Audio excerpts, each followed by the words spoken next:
But this is our new segment, so if you're new to the stream, we always come back from break to talk about tabletop news, to talk about things that are going on right now, either in the tabletop world, which includes, tabletop role-playing games like D&D, and Powered by the Apocalypse, but also board games.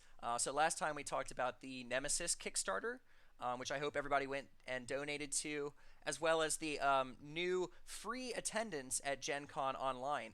So Gen Con is going to be offering people the ability to sign up for basically servers where you can find people to play games with online, which I think is really cool. The same thing is being done for Board Game Geek and Tabletop UK, the group that does Tabletop Magazine, which is one that I read often. I like Tabletop Magazine a lot. So that's another thing to check out, honestly.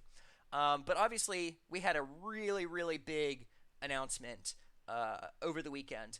And the reason that I began this stream was because a friend told me that if I played through Baldur's Gate, I should start streaming it.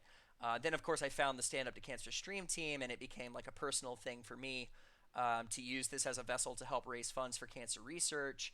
As somebody that has friends that have been affected by cancer, as well as somebody who has done cancer research themselves, I know what cancer research does, what Stand Up to Cancer does for the community. But we had a really big announcement, and that is that Baldur's Gate 3 finally announced their early access date. And this happened on Saturday, Saturday afternoon. I, of course, watched it then. And now we'll watch it real fast, and then we can chat about it. So I'm super pumped to air this, to re-air this announcement. So let's watch what Sven says about the release. Let me make sure that it goes full screen there. Yeah, and there's gonna be a little bit blocked because of my stuff. Sorry about that, but I am really excited about the T-Turtle giveaway, so that's why that's there. All right, here we go.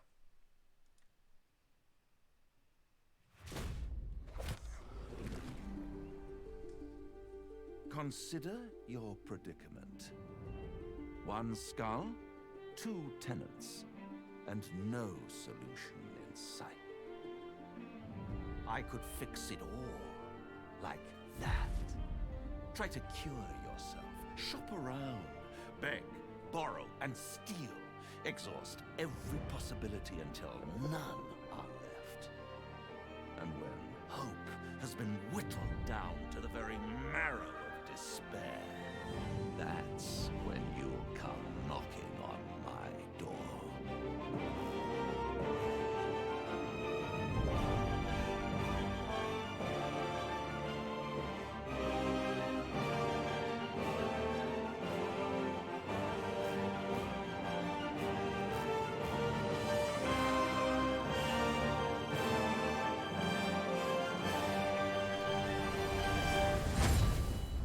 Yeah, I guess every character is right-handed. I never noticed that before. That is a good pull.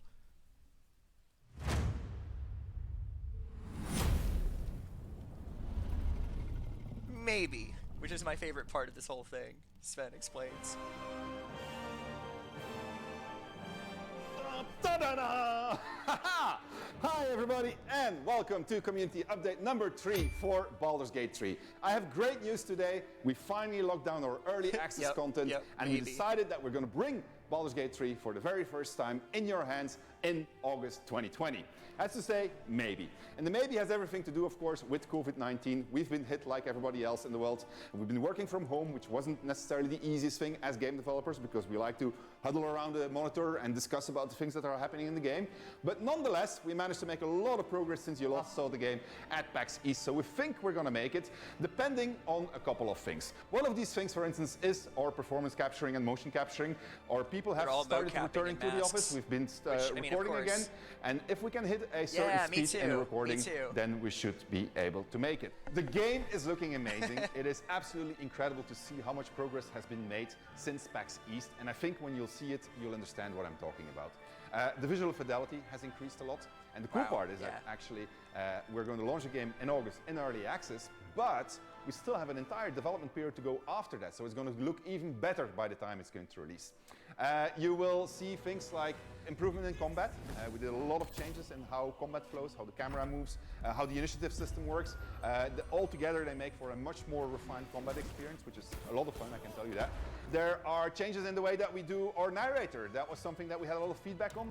There's the integration of the rule set is getting better and better, so we were getting a really good handle on how to do things, and so it feels like a really, really cool game with a lot of depth. Get out of my head! Here's the really cool part. You don't have to wait until August 2020 to see what I'm talking about, because we'll do another gameplay live stream, and we'll do it just in front of Dungeons & Dragons Live on June 18th. I completely and agree, you will decide for me whether or not that I'm we have going been waiting to way kill too long a hobgoblin for this. who deserves to be killed, his name is Dror Raxdin, or if I'm going to descend into the Underdark. I'm very much looking forward to it, so I hope to see you there on June 18th. Right? It's going to be a lot of fun. Take yeah, care, that's gonna bye-bye. be really fun. Okay, so that's June 18th is Thursday. Good, we're not streaming that day, so everybody can go watch that.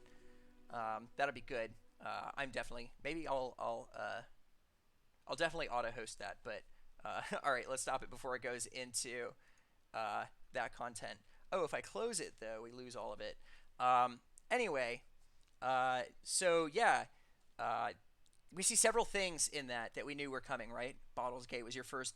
So Untouched Yeti says Baldur's Gate was my first PC game, pretty much the reason I got a PC. Yeah, so similarly, I went to a Christmas break, like a Christmas vacation with my family. My cousin was playing Baldur's Gate on his laptop, and at that time, you know, like I sort of looked to him for things that were cool and things to do. And so when I got home, I had to buy myself a copy as well. And that's what took me down the tabletop, the whole role playing, you know, all of those avenues all the way through. So I completely agree. It's been way too long, and it's awesome that we're finally getting this. But we see several things in the video that he had said before. For one, we see the Tiefling character, which I know a lot of people are really excited to play. I've always loved playing Tieflings in Dungeons and Dragons. They're fun. They're just kind of wacky, and I'm looking forward to that.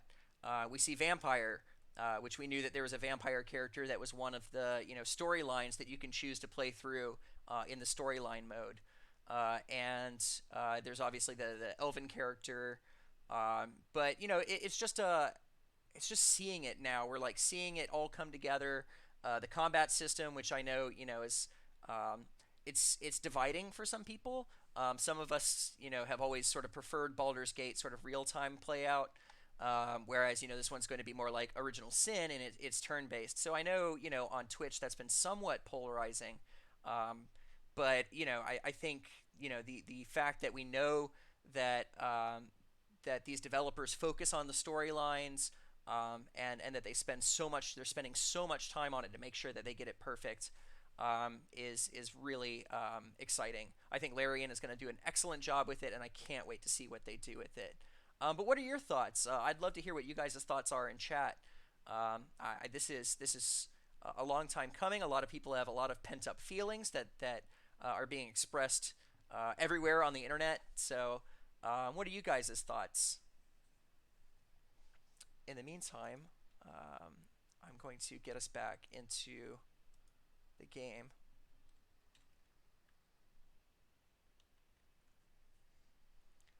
Well, maybe people will share their thoughts as we continue on.